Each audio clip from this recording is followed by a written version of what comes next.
summer nights can even turn cold. In the streets of Philly when niggas don't even get to turn old. My heart pumping to a turn gold. You niggas stuck in neutral, I'm riding like fuck it, it's a long road. Shit, I'm the one, I'm like the lost soul.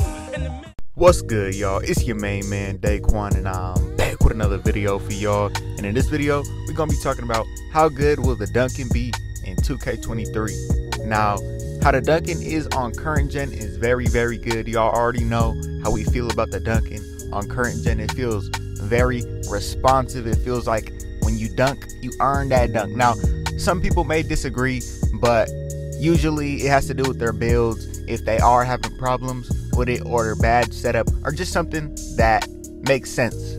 But overall, the Duncan is very good on current gen. Now, on the other hand, on next gen though, it's a whole nother story, bro. It's a whole nother story. Y'all already know we've had multiple videos about talking about how we feel about the Duncan on next gen. And if y'all haven't seen those, let me catch y'all up. The dunk meter, straight up ass. I don't even know why they added that shit in the first place. We seen the idea, we seen where they were going with it, but it just was a complete fail. Each dunk has a different timing. The meter gets smaller, it gets bigger. Like, there's no consistency with it. It's not good at all. It's harder to make a contact dunk than it is to shoot a 2 points rather than 3 points. You feel me? And not even talking about the dunk meter, this going up with square or X. If you're on Xbox, you're not going to be getting a good dunk. I mean, you're going to be getting good dunks, but not the flashy or even contact dunks at that. And to add on top of that, I have a slasher 99 driving dunk. That shit does not feel like 99 driving dunk. It feels like 85, 89 at max, barely pushing 90. You feel me? And then when we are driving to the rack and trying to go up, you can't go up from as many angles as you can on current gen. Say you're driving from the top of the key and you're pushing more towards the box, the right box. You're driving towards the right box, you try to go up, sometimes they'll make you pull up for a jump shot, whereas on current gen, again, it feels a lot more responsive.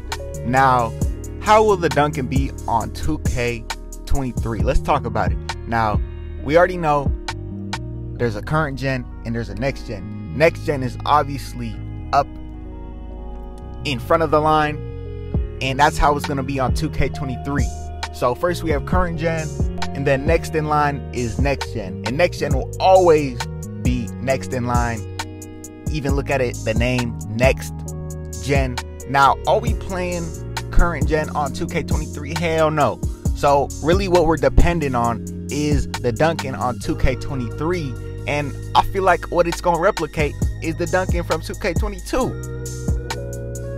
And we just talked about how we feel about the Duncan on 2K22, so we kind of have a feeling that the shit is gonna be ass.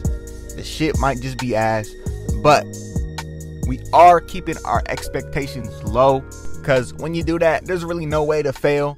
Now, how the build system will be, we're hoping it's the double archetype, the best archetype system in a 2K. Now, if it's like that, then the Duncan will match how the build system is. Like, really, everything will tie into everything. One thing affects the other. Like, just on current gen, we're just talking about how we like the mechanics of the game, but somehow, I'm sure a lot of other people do as well, but somehow the game is still dead. How does that make sense?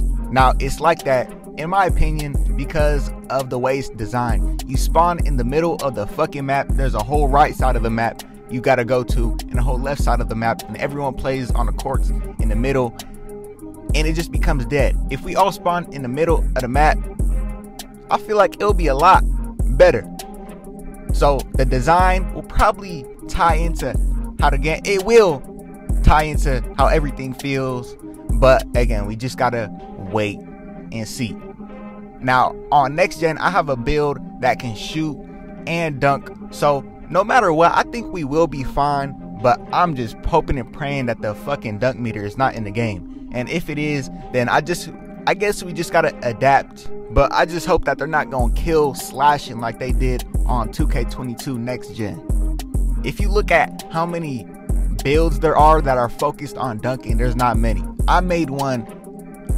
I consider myself one of the best dunkers in the game, and it's still hard to fucking maneuver around the build, get wins just by dunking on your build. Now, there's one thing I will say.